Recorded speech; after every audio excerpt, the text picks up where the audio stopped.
Hello दोस्तों, राधे राधे सभी को। आज नवरात्रि का पहला दिन है। तो नवरात्रि में माता दुर्गा के 9 रूपों की पूजा होती है। माता दुर्गा को 9 रूप में पूजा जाता है। उनके 9 दिन में अलग अलग रूपों की पूजा होती है। तो नवरात्रि के पहले दिन दुर्गा माता के शैलपुत्री रूप की पूजा होती है, क्योंकि माता ने यह रूप तब धारण किया था जब राजा हिमालय के यहाँ उन्होंने पुत्री के रूप में जन्म लेने के कारण उनका नाम शैलपुत्री पड़ा था। इसलिए उन्हें उनका वाहन वृषभ है, इन्हें शैलपुत्री के रूप में पूजा जाता है। नवरात्रि के पहले दिन माता शैलपुत्री की पूजा होती है।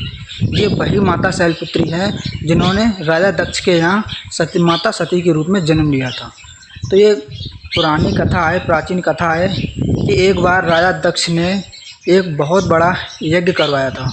उन्होंने सभी देवताओं को निमंत्रित किया था, किंतु उस यज्ञ में उन्होंने सारे देवताओं को बुलाया था, यहाँ तक कि ब्रह्मा और विष्णु जी को भी बुलाया था, किंतु उन्होंने भगवान शिव के लिए कोई निमंत्रण नहीं भेजा था।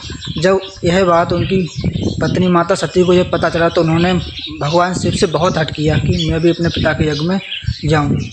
किंतु महादेव ने कई बार मना भी किया था कि आप बिना बुलावे के वहाँ जाना ठीक नहीं होगा, किंतु क्या करें, होने को कौन रोक सकता है। आखिरकार भगवान शिव को भी माता के हट के सामने नतमस्तक होना पड़ा और फिर भगवान शिव ने उन्हें वहाँ जाने की अनुमति दे दी।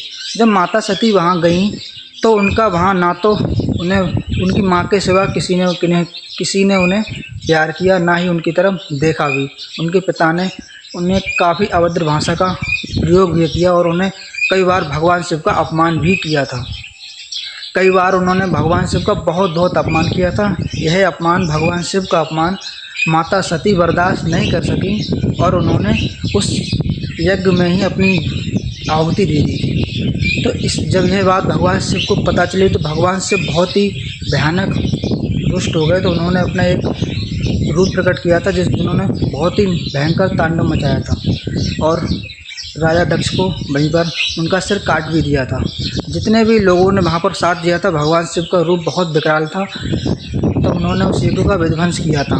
तब राजा दक्ष को बार बार अनुमति करने पर, ब्रह्मा जी की अनुमति करने पर उनमें बकरे का सिर लगाया था।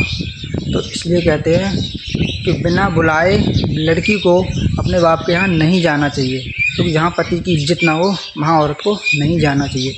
यही माता सती ने किया था। तो वही माता सती हैं जिन्होंने राजा हिमालय के यहाँ शैलपुत्री के रूप में जन्म लिया था और नवरात्रि के पहले दिन माता शैलपुत्री की ही पूजा की जाती है। उनका वाहन वृषभ है। तो माता शैलपुत्री की पूजा करने से निर्धनता भी दूर होती है और माता आने वाले संकटों से रक्षा करती है। जय माता दी। मिलते हैं अगली वीडियो में।